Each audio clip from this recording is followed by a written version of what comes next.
ভর্তা প্রিয় বাঙালির খাবারের তালিকায় কিছু না কিছু ভর্তা থাকবে। হ্যালো এভরিওয়ান, আসসালামু আলাইকুম। সবাইকে স্বাগতম জানাচ্ছি নতুন একটি ইউনিক ভর্তা রেসিপি দেখার জন্য। আজকে আমি খুবই মজার মুখরোচক ঝাল ঝাল ওলকচু ভর্তা রেসিপি শেয়ার করব। এই ভর্তাটা অসম্ভব রকমের মজার হয়। গরম গরম ভাতের সাথে ভর্তা আমরা সবাই পছন্দ করি। গরম গরম ভাতের সাথে ওলকচুর এরকম একটা ভর্তা থাকলে নিমিষে এক প্লেট ভাত খেয়ে নেওয়া যাবে। ওলকচুর ভর্তাটা ভীষণ রকমের একটা মজার একটা ভর্তা। যারা ভর্তা খেতে ভালোবাসেন তাদের ভালো লাগবে আমার আজকের রেসিপিটি। এইভাবে ওল ভর্তা করলে কোনো প্রকার গলা ধরবে না। সো ভিউয়ার্স, চলুন রেসিপিটি দেখে নেওয়া যাক। ওলকচু ভর্তা করার জন্য আমি এখানে কিছু ওলকচু নিয়েছি এবং ছোটো ছোটো করে টুকরো করে কেটে নিয়েছি। এবং ভর্তা করার জন্য এখানে নিয়েছি পেঁয়াজ কুচি এবং নিয়েছি শুকনা মরিচ এবং রসুন কুচি।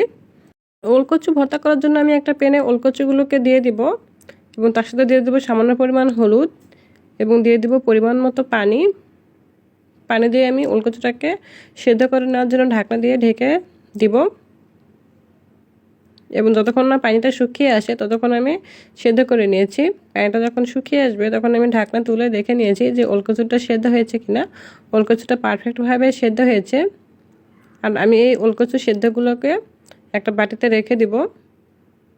এভাবে কিন্তু ওলকচুটা আগে সেদ্ধ করে নিলেই ভালো হয়। তারপর আমি প্যানটাকে পরিষ্কার করে আবার একটু সরষের তেল দিয়ে দিয়েছি এবং সরষের তেলের মধ্যে দিয়ে দেবো কিছু শুকনো মরিচ। শুকনো মরিচটাকে আমি একটু কিছু হালকা করে ভেজে নিব। যখন একটু ভাজা হয়ে আসবে তখন আমি দিয়ে দিব রসুন কুচি এবং তার সাথে দিয়ে দিব পেঁয়াজ কুচি। পেঁয়াজ কুচি দিয়ে আমি সবগুলো রসুন পেঁয়াজ এবং মরিচটাকে খুব ভালো করে ভেজে নেব যতক্ষণ না ভাজা ভাজা হয়ে আসে। রঙটা যখন চেঞ্জ হয়ে ভাজা ভাজা হয়ে আসবে তখন আমি এই রেখে দেবো একটা সাইডে এবং ভর্তা করার জন্য শিলপাটার মধ্যে আমি শুকনো মরিচ দিয়ে দিব এবং দিয়ে দিব 1 চামচের পরিমাণে লবণ। দিয়ে আমি মরিচ আর লবণটাকে পাটায় খুব ভালো করে বেটে নিব। মরিচ এবং লবণটা বাটানো হয়ে গেলে তখন আমি যে আগে থেকে যে রসুন এবং পেঁয়াজটাকে ভেজে নিয়েছি সেটাও আমি দিয়ে খুব ভালো করে বেটে নিতে হবে।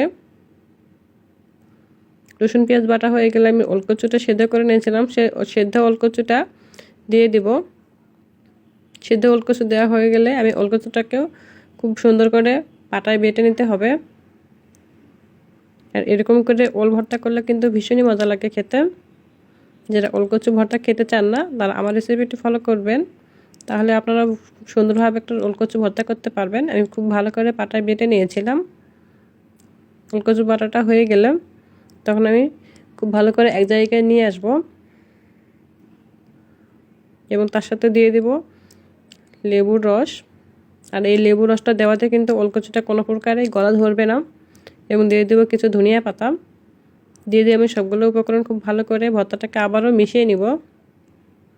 খুব সুন্দর করে ভর্তাটা মেশানো হয়ে গেলে আমি পরিবেশনের জন্য রেডি করে নিয়েছি এবং উপর থেকে একটু সরিষার তেল দিয়ে দেব যাতে এই ওলকচুর ভর্তাটা আরও ভালো লাগে খেতে। ভীষণই মজার একটা ভর্তা। যারা ওলকচুর ভর্তা খান না তারা আমার রেসিপিটি ফলো করে বাসায় একবার ট্রাই করে দেখবেন। ভীষণই মজার একটা ভর্তা। আমার তো ভীষণই ভালো লেগেছে। আর আমার রেসিপিটা যদি ভালো লেগে থাকে তাহলে অবশ্যই আমার চ্যানেলটাকে সাবস্ক্রাইব করবেন এবং বেল আইকনটি বাজিয়ে দেবেন। Thank you watching my video.